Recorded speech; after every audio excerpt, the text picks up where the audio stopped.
Bismillahirrahmanirrahim. Dear students, Assalamu alaikum. Hope you all are fine. So in our this lecture, we are going to start chapter number 4 and it is our lecture number 25, Goodbye Mr. Chips by James Hilton. So Goodbye Mr. Chips by James Hilton जो कि हमारा novel है उसका chapter number 4 जो है हम उसे start करने वाले हैं. So first of all, in our this lecture, it will be reading comprehension. So before we start the text of the lesson, it is necessary to discuss the important points. So let's discuss the main points. सबसे पहले इस chapter में हमें पढ़ने को मिलेगा कि in 1896 Chips encountered his future wife Catherine Bridges. Great Gable की पहाड़ी पे छुट्टियां गुजारते हुए 1896 में मिस्टर चिप्स की जो मुलाकात है वो अपनी फ्यूचर वाइफ कैथरीन ब्रिजेस से होती है. इंसिडेंट बहुत इंटरेस्टिंग है. सारा का सारा नॉवल जो है इसी के गिर्द घूमता है. सो डियर स्टूडेंट्स, जो अगला पॉइंट है वो है कि mister chips views about women generally. आमतौर पर मिस्टर चिप्स के क्या नजरियात थे खवातीन के बारे में एंड मॉडर्न वुमेन पर्टिकुलरली, और जदीद खवातीन के बारे में, जदीद दौर की खवातीन के बारे में उसके नजरियात खास तौर पे कैसे थे. सो ये दूसरा पॉइंट होगा जो कि हमें यहां पढ़ने को मिलेगा. On third point, Catherine's appearance. हमें कैथरीन की शक्ल शबाहत, उसकी शक्ल सूरत के बारे में भी हमें यहां बताया जाएगा, यानी उसका इंट्रोडक्शन होगा कि वो कैसी लड़की थी. एंड हर रेवोल्यूशनरी आइडियाज, और साथ ही साथ हम उसके इनकलाबी जो ख्यालात हैं सियासत के बारे में, माशरत के बारे में और नई सदी के बारे में जो उसके ख्यालात हैं उनका तज़किरा भी इस लेसन में मिलेगा. आखिरकार mister Chips and Catherine fell in love with each other. दोनों एक दूसरे की मोहब्बत में गिरफ्तार हो जाते हैं और ये वाकया सारा का सारा बड़ा ही दिलचस्प है. So dear students, chapter number 4 के ये चंद मेन पॉइंट्स जो है मैंने आपके सामने इंट्रोडक्टरी रख दिए हैं. इंशाल्लाह जब हम पढ़ेंगे तो आप इन्हें समझते जाएंगे. सो चलते हैं अगले बोर्ड पे अपनी टेक्स्ट को स्टार्ट करेंगे. So move to the next board to start our text. Okay, dear students, please take out your textbook. Text is also available on whiteboard. We are starting chapter number 4. So तवज्जो रखिएगा, अच्छा पढ़ते जाइएगा, समझते जाइएगा. इंशाल्लाह आप ये सारी बातें समझ के अच्छा तैयार करेंगे. सो आइए इसे समझते हैं. Chapter number 4, Goodbye Mr. Chips by James Hilton. They came to him, stirred by the warmth of the fire and the gentle aroma of tea. यहां पे इस फ्रेज को समझिए, इस सेंटेंस को समझिए. They came to him. असल में मिस्टर चिप्स जो है वो अपनी पास्ट जो मेमोरीज हैं उन्हें वो याद कर रहा है. तो ये भी यहां जब लिखा है कि they came to him तो इसका मतलब है उसे तब याद आया. क्या याद आया आइए देखेंगे. Stirred by the warmth of the fire, ये उसे याद आया आग की हरारत से तहरीक पाके. And the gentle aroma of tea, और चाय की मीठी मीठी खुशबू से तहरीक पाके याद आया. मुराद वो आग के पास बैठ के जब चाय के घूंट भर रहा था तो उसे फिर ये वाकयात याद आने लगे. सो आगे लिखा है, A thousand tangled recollections of old times. और इसमें क्या थी? हजार हा पचीदा उलझी हुई यादें थी पुराने जमानों की. हाथ उलझे हुए रेशम में फंसा बैठे हैं, अब बता किस धागे को जुदा किससे करें. यादें जो हैं वो उलझी हुई. टेंगल्ड का मतलब क्या होता है? उलझी हुई यानी complicated. Recollections memories, old times गुजरे वक्त, पुराने वक्त, और अरोमा का मतलब खुशबू, और स्टर्ड मुतहरिक होना, तहरीक पाना। सो एक बार फिर इस सेंटेंस को समझते हैं। They came to him stirred by the warmth of the fire and the gentle aroma of tea, a thousand tangled recollections of old times. पुराने वक्तों की हजार हा उलझी हुई यादें उसे याद आईं, चाय की मीठी मीठी खुशबू और आग की हरारत से तहरीक पाकर। स्प्रिंग, बहार का वो मौसम था।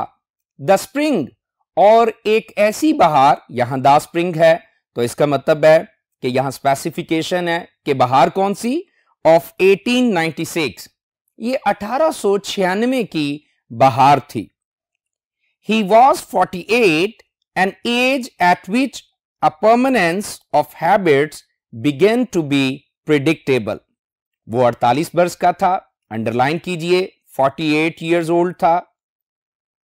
ये एक ऐसी उम्र थी जिसमें आदात की पुख्तगी जो है उसके बारे में पेशगोई की जा सकती है। प्रिडिक्टेबल का मतलब पहले से बता देना, पेशीन गोई या पेशगोई कर देना। और परमानेंस का मतलब क्या होता है, ड्यूरेबिलिटी, यानी पुख्तगी, मुस्तकिल मिजाजी।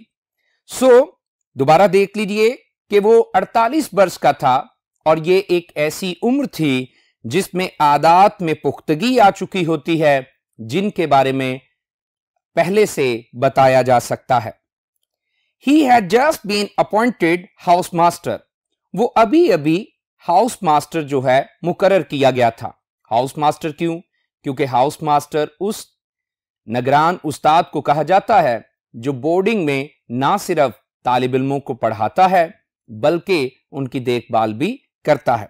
सो ब्रुकफील्ड ग्रामर स्कूल एक बोर्डिंग स्कूल था, दैट्स वाई बच्चों पर निगरान जो उस्ताद मुकर्रर हुआ वो मिस्टर चिप्स उस दौर में मुकर्रर हुआ था। विद दिस, इस काम के साथ, एंड हिज क्लासिकल फॉर्म्स, और अपनी क्लासिकल की जमातों के साथ, he had made for himself a warm and busy corner of life, उसने अपने लिए एक गर्मजोश, वार्म का मतलब एक्साइटेड, थ्रिली, गर्मजोश, एंड बिजी और मसरूफ जो है जिंदगी का गोशा तैयार कर लिया था। मुराद अब वो काफी मसरूफ रहने लगा था और पुरजोश तरीके से कामकाज कर रहा था। ड्यूरिंग द समर वेकेशन, गर्मियों की छुट्टियों के दौरान, he went up to the Lake District with Rowden. Rowden आगे लिखा है कि ये उसका कुलीग था। गुड बाय मिस्टर चिप्स में डिफरेंट उसके कुलीग्स का भी जिक्र आएगा क्योंकि उससे मुतलका, मिस्टर चिप्स से मुतलका सारे वाकयात जो हैं वो बड़ी तफसील से यहां दर्ज हैं। सो लेक डिस्ट्रिक्ट क्या है? ये एक हेल्थफुल प्लेस है, जैसे कि पाकिस्तान में भी बहुत सारे तफरीही मकामात हैं, ऐसे ही इंग्लैंड में लेक डिस्ट्रिक्ट क्या है? एक हेल्थफुल और एंटरटेनिंग क्या है? प्लेस है। सो गर्मियों की छुट्टियों के दौरान वो लेक डिस्ट्रिक्ट गया रॉडन के साथ, अ कुलीग, जो कि उसका एक कुलीग था। They walked and climb for a week, वो एक हफ्ते तक चलते फिरते रहे और पहाड़ियों पर चढ़ते रहे। क्लाइंब का मतलब होता है हाइक्ड, पहाड़ों पर चढ़ना। Until Rawdon had to leave suddenly on some family business, जब तक कि रॉडन को जरूरी अचानक काम की वजह से, घरेलू जरूरी काम की वजह से अचानक वापस ना लौटना पड़ा। क्या हुआ? रॉडन को अपने घरेलू जरूरी काम की वजह से अचानक क्या है? वापस लौटना पड़ा। बिजनेस का मतलब वर्क और फैमिली बिजनेस, घरेलू काम, और suddenly, abruptly. Chips stayed on alone, chips अकेला ही वहां ठहरा रहा।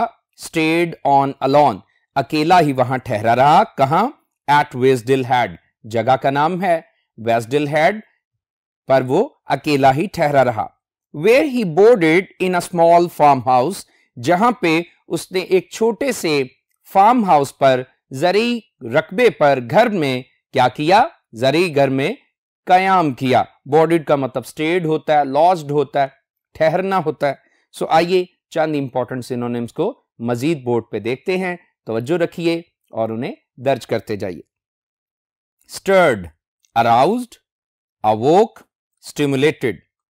Aroma, smell, fragrance, perfume, odor.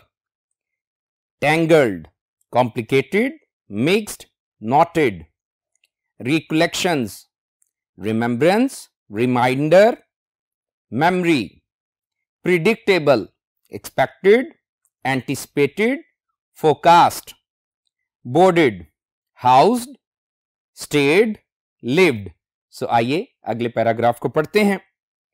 One day climbing on Great Gable, एक दिन ग्रेट गैबल की पहाड़ी पर चढ़ते हुए, इंट्रोडक्शन में मैंने बताया था कि ग्रेट गैबल जो कि लेक डिस्ट्रिक्ट में एक पहाड़ है, वहां पे ही मुलाकात किसकी? मिस्टर चिप्स की कैथरीन ब्रिजेस के साथ हुई. सो आइए देखते हैं. एक दिन ग्रेट गैबल की पहाड़ी पर चढ़ते हुए ही नोटिस्ड अ गर्ल, उसने एक लड़की को देखा. नोटिस का मतलब ऑब्जर्व्ड है, वॉच्ड है. Waving excitedly from a dangerous looking ledge, जो कि क्या थी? पुरजोश तरीके से हाथ हिला रही थी एक खतरनाक दिखाई देने वाली चट्टान के किनारे से. लज का मतलब क्या होता है? चट्टान का किनारा. और डेंजरस का मतलब रिस्की. और एक्साइटेडली, वार्मली. और वेविंग, सिग्नलिंग, इशारा कर रही थी, हाथ हिला रही थी. Thinking she was in difficulties, उसने सोचा कि शायद वो मुश्किल में थी, मुसीबत में थी. डिफिकल्टीज का मतलब डिस्ट्रेस, ट्रबल. ही हेस्टेंड टुवर्ड्स हर, वो तेजी के साथ उसकी तरफ भागा. हेस्टेंड का मतलब क्या है? Rushed, ran. But in doing so, मगर ऐसा करते हुए, स्लिप्ड हिमसेल्फ, वो बजाते खुद ही फिसल गया. स्लिप, फिसल गया. एंड रेंच्ड हिज एंकल, और उसके टखने में मोच आ गई. रैंकल, एंकल, टखना, और रेंच्ड, मोच आना. एज ही टर्न्ड आउट का मतलब रिवील्ड, एक्सपोज्ड. और जैसा कि पता चला, she was not in difficulties at all, वो कतन भी मुसीबत में नहीं थी.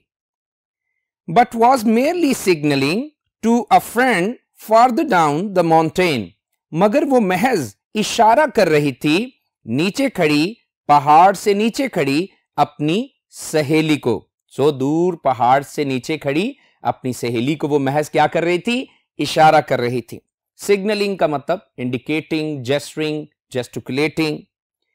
She was an expert climber, climber का मतलब कोपेमा, वो एक तजर्बाकार, वो एक माहिर कोपेमा थी. बेटर इवन दैन चिप्स, हत्ता के चिप्स से भी बेहतर. हु वॉज प्रिटी गुड, जो के काफी अच्छा क्लाइमर था, कोपेमा था. लेकिन कैथरीन उससे भी अच्छी कोपेमा थी. Thus he found himself the rescued instead of the rescuer. ताहम, thus का मतलब कह सकते हैं hence, therefore, या फिर however. ताहम उसने अपने आप को बचाने वाले की बजाय बचाया गया हुआ पाया. मुराद, गया तो वो बचाने था, रेस्क्यूअर के तौर पे था, लेकिन उसे ही रेस्क्यू कर लिया गया था. And neither role was one for which he had much relish. और दोनों में से कोई एक भी ऐसा किरदार नहीं था जिसके लिए वो बहुत ज्यादा पसंदीदगी रखता था. relish का मतलब क्या होता है? पसंद होना. So dear students, mister chips जो है ना तो बचाना चाहता था और ना ही बचाया जाना चाहता था. लेकिन क्या हुआ? जैसे ही उसने एक लड़की को खतरनाक चट्टान से हाथ हिलाते हुए देखा, वो लपका उसे बचाने के लिए, लेकिन क्या हुआ? खुद फिसल गया और फिर लड़की ने उसे बचा लिया. For he did not, he would have said, वो कहा करता था कि वो नहीं करता. क्या नहीं करता? केयर फॉर वुमेन, वो औरतों की परवाह नहीं करता. केयर फॉर का मतलब क्या होता है? परवाह करना, ख्याल रखना. और जुमले के शुरू में फॉर आए तो उसका मतलब क्योंकि होता है. क्योंकि वो औरतों की परवाह नहीं करता था, वो कहा करता था. He never felt at home or at ease with them.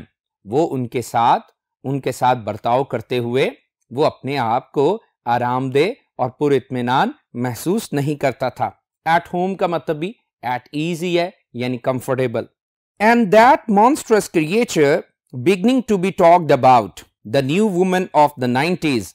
अरे और ये जो डरोनी मखलूक है जिसके बारे में जब बात की जाने लगती, यानी 19वीं सदी की ये जो नई जदीद खातून है, filled him with horror, ये उसे खौफ व हरास से भर देती थी। मुराद जैसे ही उनके बारे में, जदीद खवातीन के बारे में बात होने लगती तो वो खौफ व हरास से भर जाता था। मॉन्स्ट्रस का मतलब क्या होता है? हॉरिबल, टेरिबल, और फिर हॉरर का मतलब भी terror, horror. So women of 90s के बारे में उसके ख्यालात थे, ये आपके सामने अब आ रहे हैं। सो आइए पहले चंद सिनोनिम्स को देखते हैं। क्लाइंबिंग, क्लाइंबिंग क्या है? Hiked, mounted, wrenched, sprained, twisted, damage, bent. फिर रैलिश है, एंजॉयमेंट, डिलाइट, लाइकिंग। सो आइए देखते हैं, यकीनन आपको इंटरेस्टिंग लग रहा है, आगे पढ़ते हैं। ही वॉज अ क्वाइट, कौन? Mister chips. वो एक खामोश तबा, क्वाइट का मतलब होता है इंट्रोवर्टेड, शाय। कन्वेंशनल पर्सन, और एक रवायती शख्स था। वो एक खामोश तबा और रवायती शख्स था। कन्वेंशनल का मतलब रवायती।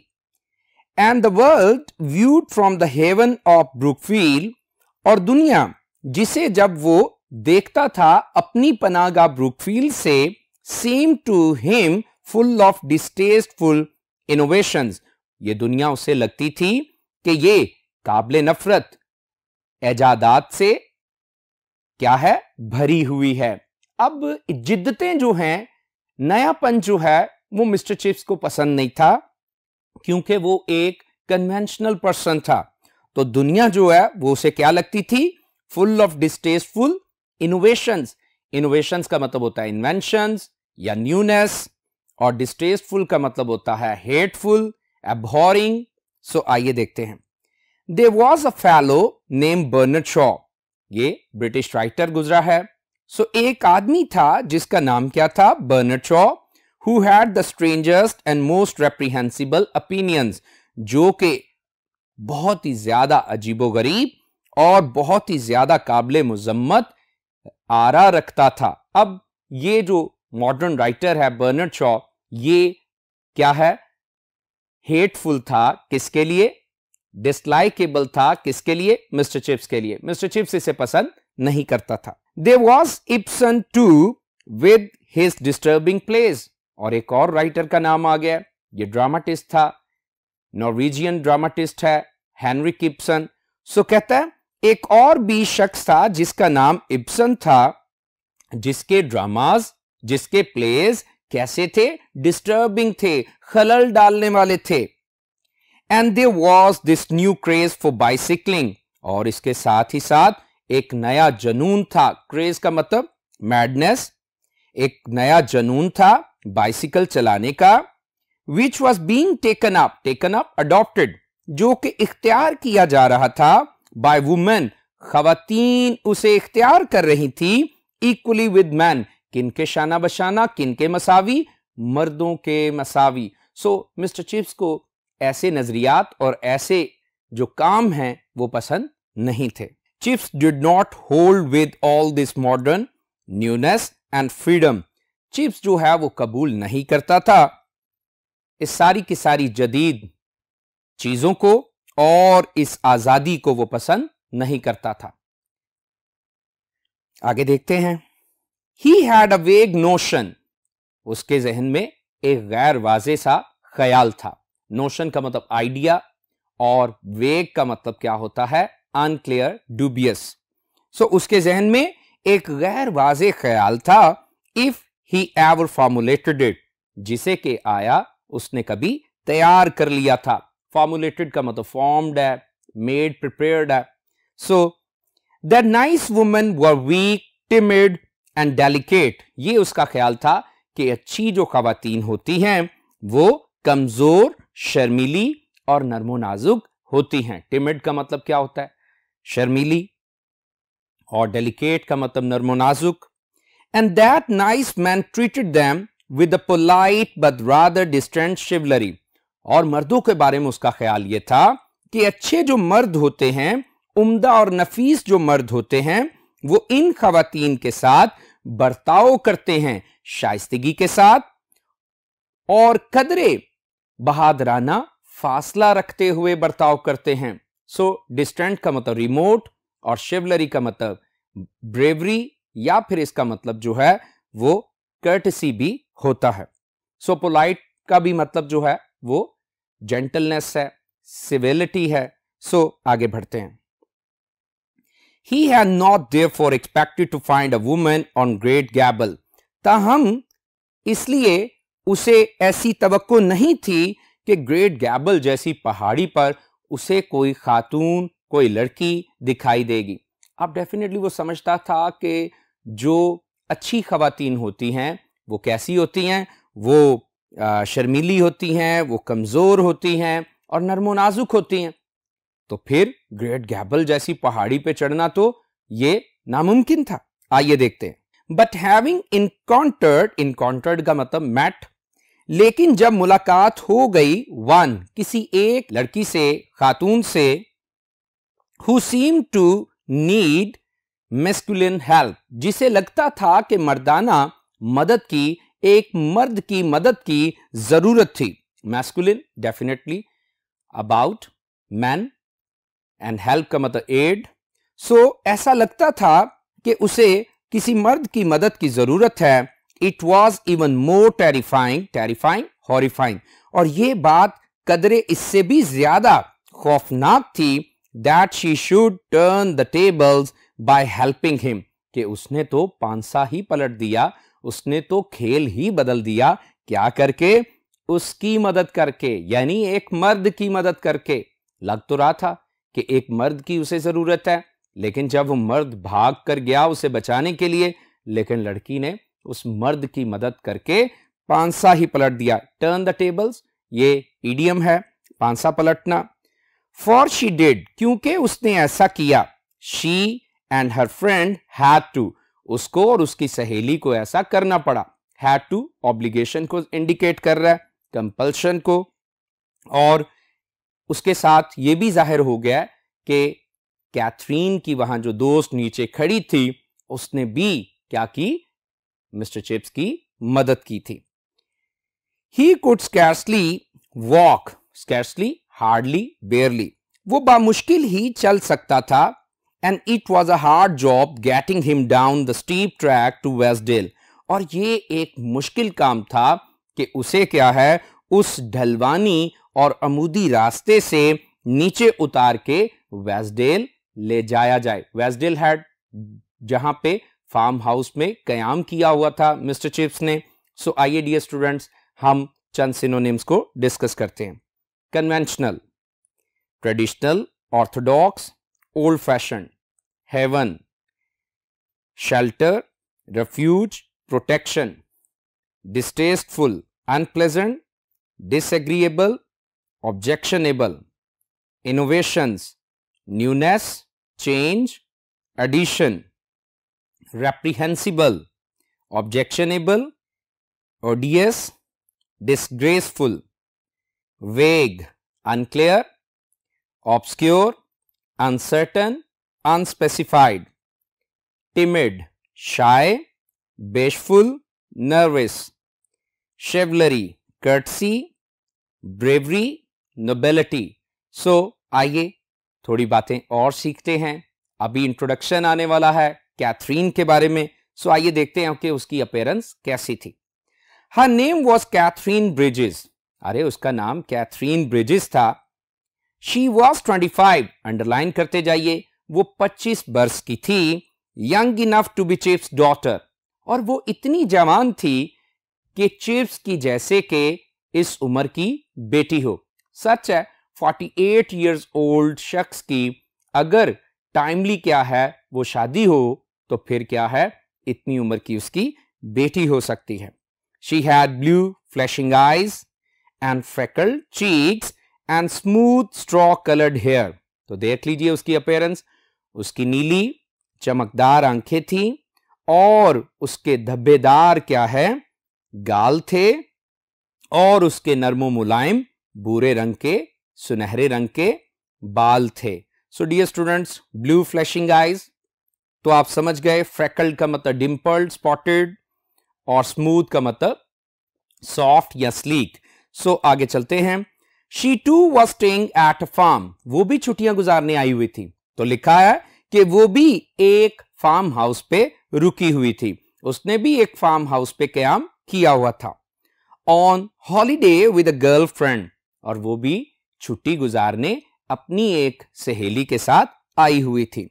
And as she considered herself responsible for Chips accident, और जैसा कि वो अपने आप को जिम्मेदार ठहराती थी चिप्स के इस हादसे का, she used to bicycle along the side of the lake to the house in which the quite middle aged serious looking man lay resting.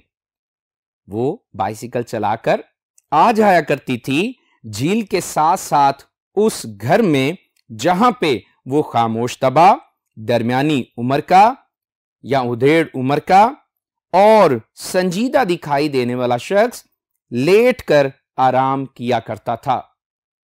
तो आप समझ रहे हैं कि वो एक सेंसिटिव गर्ल थी और वो अपने आप को उसके एक्सीडेंट का रिस्पॉन्सिबल कंसीडर कर रही थी, जबकि ऐसा है तो नहीं, लेकिन फिर भी आइए देखते हैं। That was how she thought of him at first. इसी तरह उसने पहल उसके बारे में समझा था। किसके बारे में? मिस्टर चिप्स के बारे में। क्या समझा था? कि वो एक क्वाइट, खामोश तबा, मिडल एज्ड यानी उधेड़ उम्र, दरमियानी उम्र का, सीरियस लुकिंग मैन, उसने पहले उसके बारे में यही समझा था। सो आइए देखते हैं। And he, because she rode a bicycle and was unafraid to visit a man alone in a farmhouse sitting room, क्योंकि वो लड़की साइकिल चलाती थी और बिल्कुल खौफजदा नहीं होती थी कि एक आदमी को अकेले एक फार्म हाउस के सिटिंग रूम में वो मिलने चली आए, तो इसलिए वो कौन? मिस्टर चिप्स वॉन्डर्ड वेगली, वो हैरानी से क्या है गैर वाजे तौर पे सोचा करता था या गैर वाजे तौर पे वो हैरान हुआ करता था what the world was coming to, कि दुनिया किस तरफ चल पड़ी है, दुनिया को क्या हो गया है, एक लड़की अकेले ही मिलने आ जाती है। सो आइए देखते हैं। हिज स्प्रेन, स्प्रेन का मतलब इंजरी, मोच, उसकी जो मोच थी, put him at her mercy, उसने उसे क्या कर दिया था? मिस्टर चिप्स को, ही को उसके रहमो करम पर डाल दिया था। किसके रहमो करम पर? कैथरीन ब्रिजेस के। And it was soon revealed to him how much he might use that mercy, और ये बात जल्द ही आया हुई, वाजे हुई, जाहिर हुई कि उसे किस कदर इस रहमो करम की जरूरत थी। अब डेफिनेटली कोई तो उसको अटेंड करने वाला, उसकी लुक आफ्टर करने वाला होना चाहिए था, और वो कहीं सैरो सियाहत के लिए निकला हुआ था, वहां रिलेटिव्स नहीं थे, सिबलिंग्स नहीं थे, तो उसे वाकई किसी की मदद की जरूरत थी। और अगली बात, एक और बात जो कि आपको पढ़ने को मिलेगी, she was a governance out of a job, governance nurse कह सकते हैं। सो वो नौकरी से, मुलाजमत से फारिग क्या थी? एक गवर्नेस थी with a little money saved up, जिसके पास कुछ पैसे बचे हुए थे। She red and admired Ibsen. अब देख लीजिए, हेनरिक इब्सन को मिस्टर चिप्स डिसलाइक करता था, लेकिन क्योंकि वो novel ideas, new ideas, modern ideas रखने वाला राइटर था, दैट्स व्हाई कैथरीन जो कि एक मॉडर्न वुमेन है, वो उसे पसंद करती थी। She red and admired Ibsen, वो पढ़ती थी और तारीफ करती थी, पसंद करती थी इब्सन को। She believe that women ought to be admitted to the universities, उसका ख्याल था, उसका यकीन था कि खवातीन को यूनिवर्सिटीज में दाखला मिलना चाहिए, लेना चाहिए। इसका मतलब उस वक्त तक यूनिवर्सिटीज में खवातीन का एडमिशन मुमकिन नहीं था। She even thought they ought to have a vote, और वो हत्ता कि ये भी समझती थी कि उन्हें वोट डालने का हक होना चाहिए। सो स्टूडेंट्स गौर कीजिए कि इंग्लिस्तान में भी क्या है, 19th सेंचुरी में और हत्ता के 20th सेंचुरी की बिगनिंग में भी क्या है, ख़वातीन के पास ये जो फैसिलिटीज़ थी, ये जो प्रिविलेज थे वो नहीं थे। अब तक के लिए इतना ही काफ़ी है।